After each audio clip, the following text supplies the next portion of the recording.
Why is change so hard? If you have a teenager or young adult kid, you know what I'm talking about. It doesn't matter how much you talk to them, how much you nag, how much you lecture, your kid doesn't listen. Every day you are like, why is it so hard for you to change? It doesn't matter how much you talk to your kid, you explain the consequences, if they take the action, don't take the action. It doesn't matter what you talk about, your kid doesn't change. So if you have ever wondered why change is so hard, this video is for you. So in this video, I'm going to share with you 3 specific reasons to really help you understand why change is so hard for teenagers or young adults. In other words, why it is so hard for a young person, teenager or young adult to change.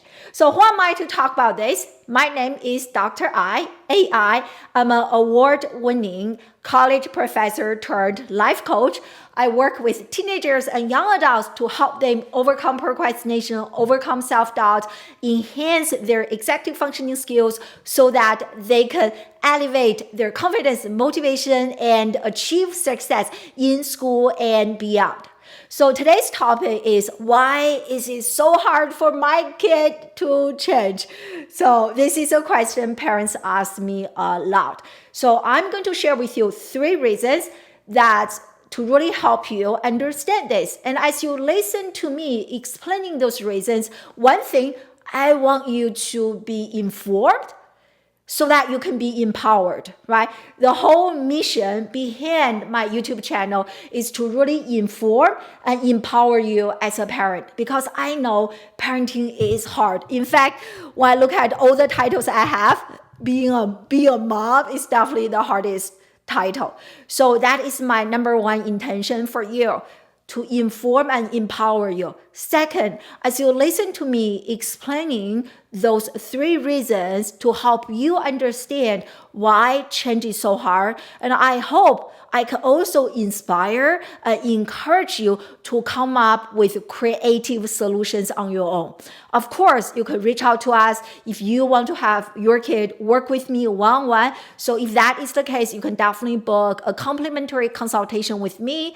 The link is in the description. Or you don't have to work with me, but I do want to inspire you and encourage you to figure out a solution to help your kid. Because many of the challenges that you are observing in your children right now, they do not disappear on their own. In fact, many of those challenges actually do become worse as time continues, right? It's like cancer. If you can stop the cancer in the early stage, why do you wait until stage 4 was like so late, you don't know what to do about it, okay? So let's get started.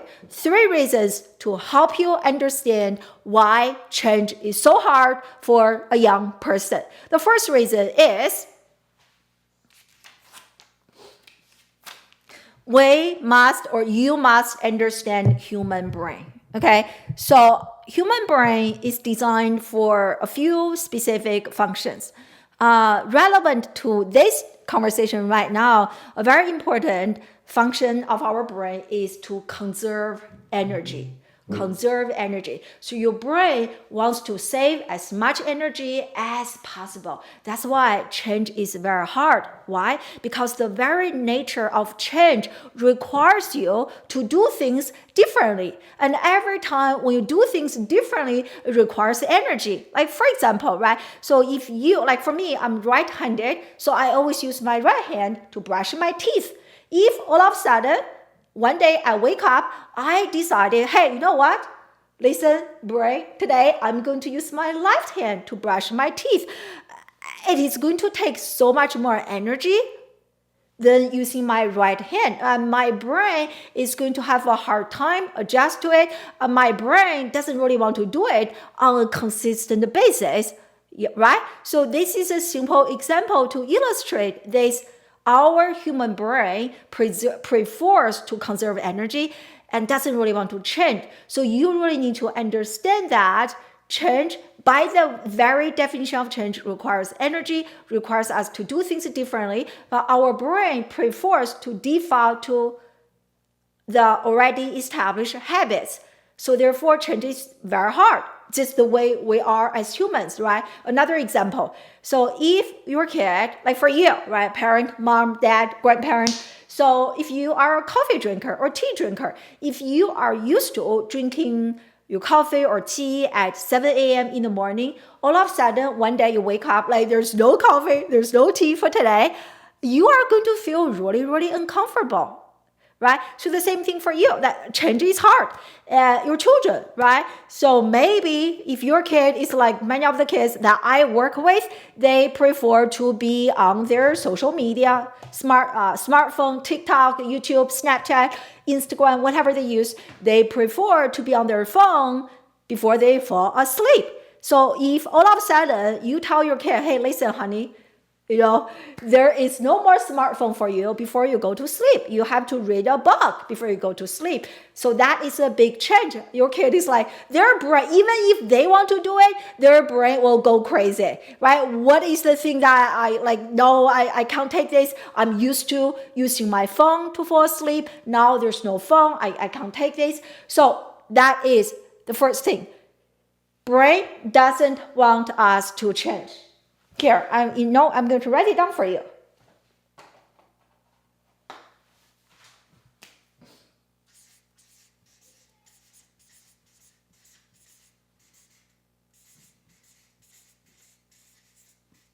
So the first thing you need to understand is our brain defaults to conserving energy. So change by nature, the definition of change requires energy. That's why change is very hard.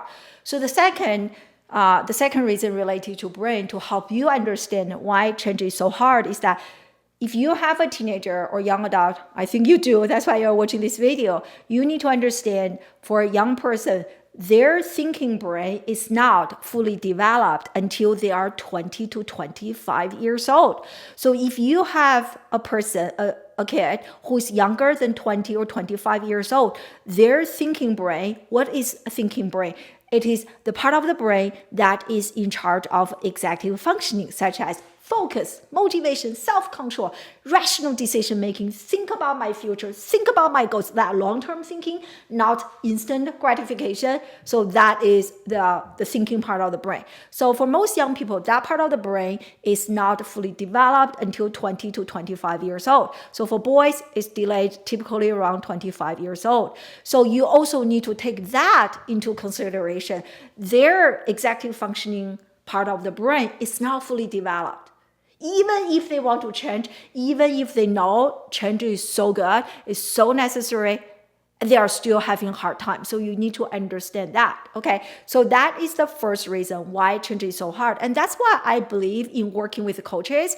And that's why I still invest in coaching support for myself and for young people, because their brain is not fully developed, because human brain doesn't want to change. When they have a coach who can work with them, when they have the accountability support for them, they're more likely to change. Okay, so but that is the first reason why change is so hard. And the second reason that change is so hard is that you really need to understand. This is what I call a change formula. So there are two critical parts for change. And I'm going to, hold on, forgot this.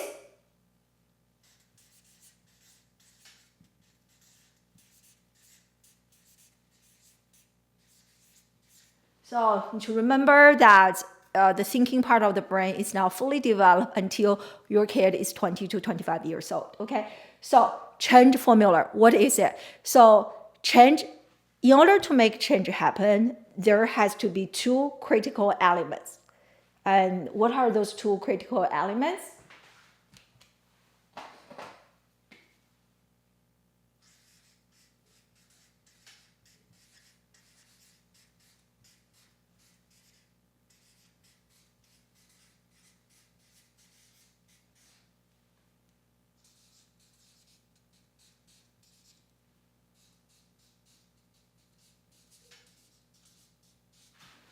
So those are the two critical elements for change. Oops, sorry. So here are the two critical elements for change: strategy and psychology. What I mean by strategy is the specific skills that your kid needs to have in order to do something, in order to close the skills gap. And so what I mean by psychology is typically talking about the mindset. You want to be positive, growth mindset, be optimistic. So here's the problem.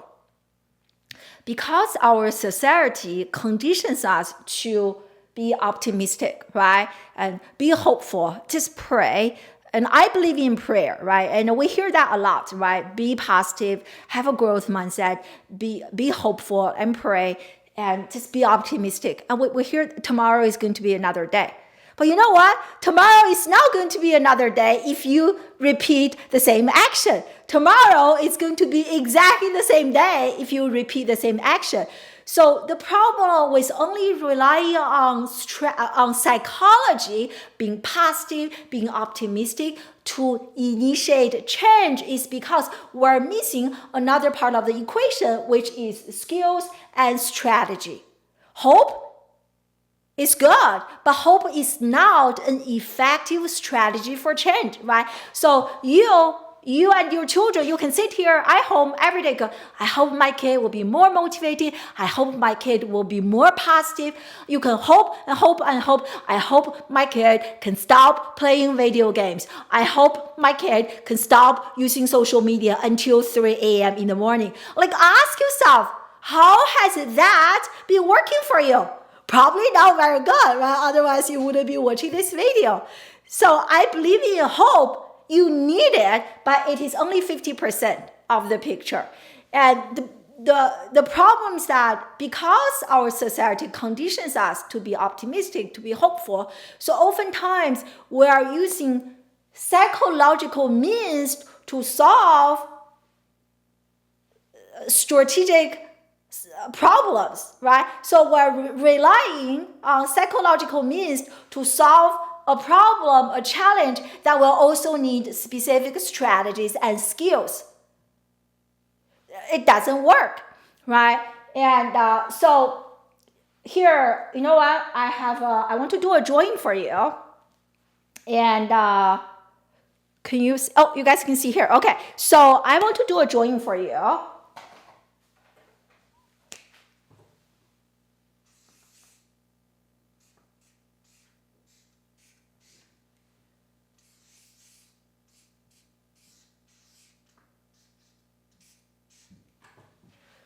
Yes, you can see it, right? So I want to really illustrate the importance of strategy. So imagine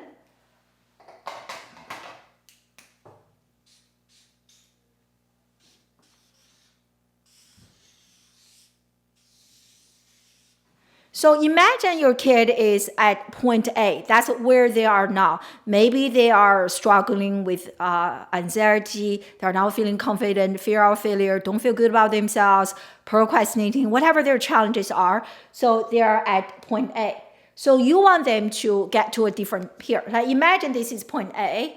So you want your children to get to point B, more confidence, more self-validation, more motivation, more drive, more resilience, right? So that is point B. So here is A, here's B. So how do you close the gap between A and B? So if you are staying at point A here, right? There's a big gap. So if your kid is at point A, and if the only thing you do every day is like, I hope my kid will be better, I hope my kid will be better, I hope my kid will be better, guess what? You can be hoping for a month, for a quarter, for a season, for a year, for 3 years, for a decade. It is unlikely that your kid will get from A to B. Again, there's no judgment here. That's why I'm doing those trainings, those videos for you guys, because my intention behind this YouTube channel, the content, is that I want to inform you and I want to empower you. So many parents, for example, they spoke with me 2 years ago, a year ago, they were like, oh, you know what, I'm going to think about it. So they went back home, they think about it. A year later, they came back to me. But you know what? The problems are still the problems. The problems are definitely not going to be better on their own.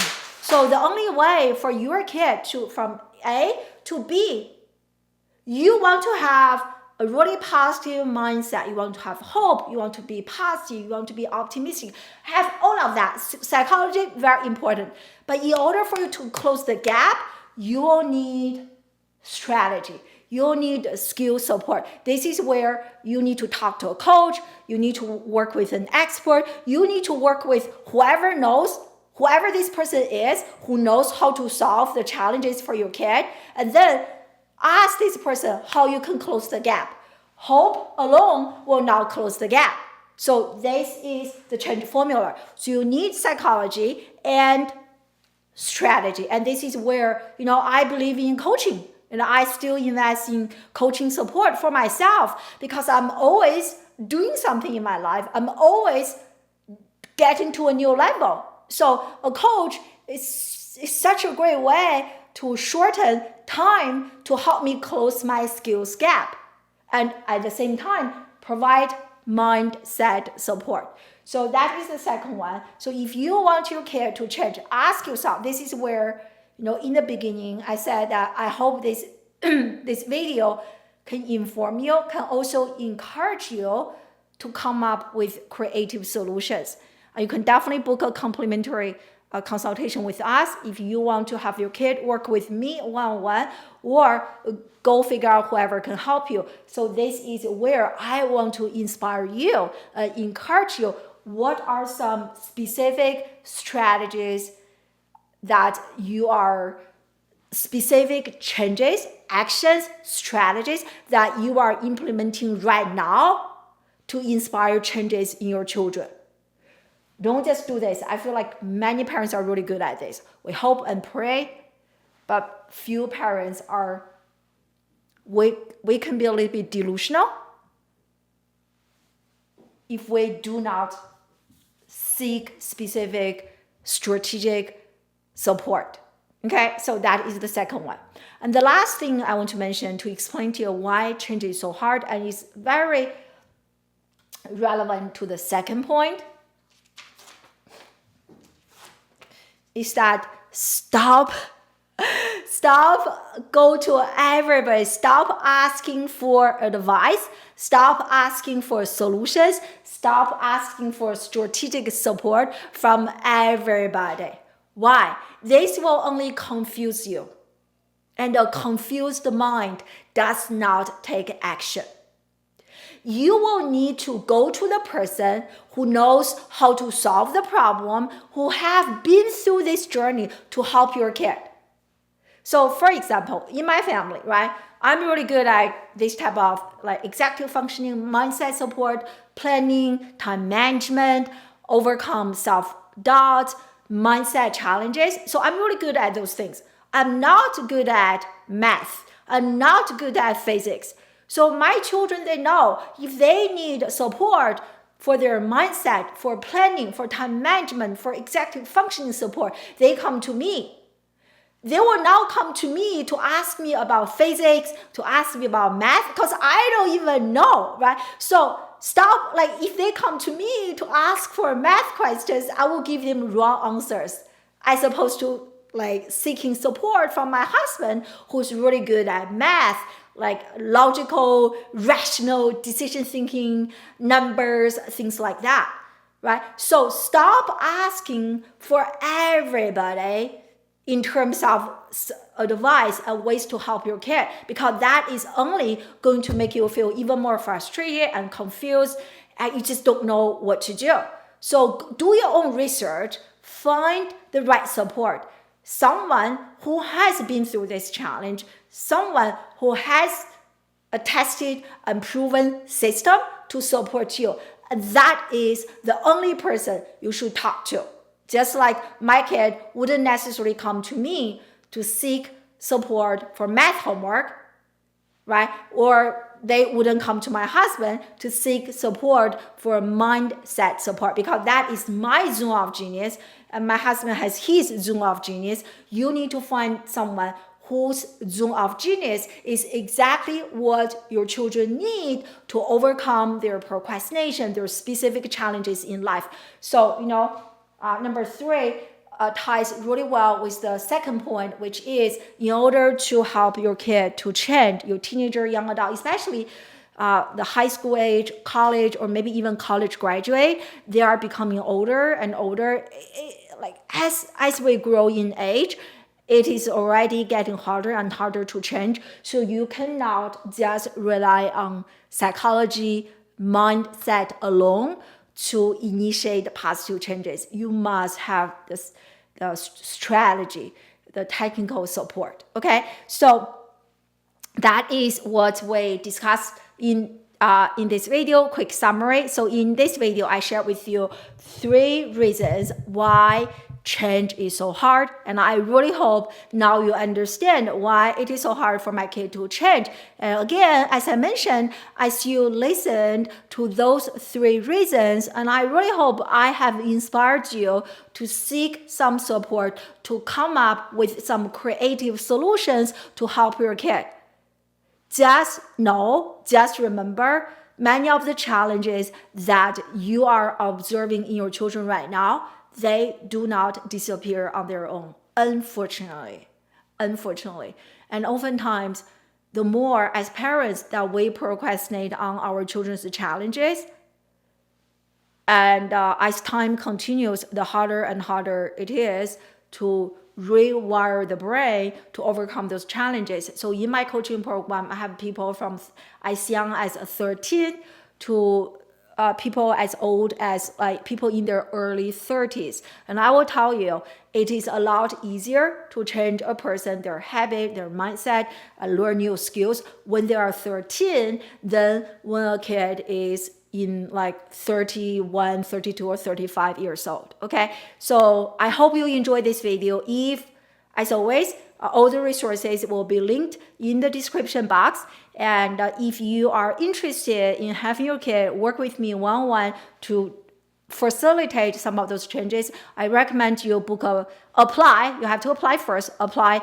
and book a complimentary consultation with me. I will be reviewing your application. If your application is approved, you and I will have a one-on-one Zoom conversation. In that conversation, I'll really listen carefully regarding your children's specific challenges and give you customized feedback so that change will be easier, so that your kid can really unlock their potential, elevate their confidence, motivation, and achieve success in school and beyond. Okay, and let me know what is your biggest takeaway. What are some additional videos you want me to talk about in the comment section, and YouTube thinks that you should watch this video here or here, I'm not sure.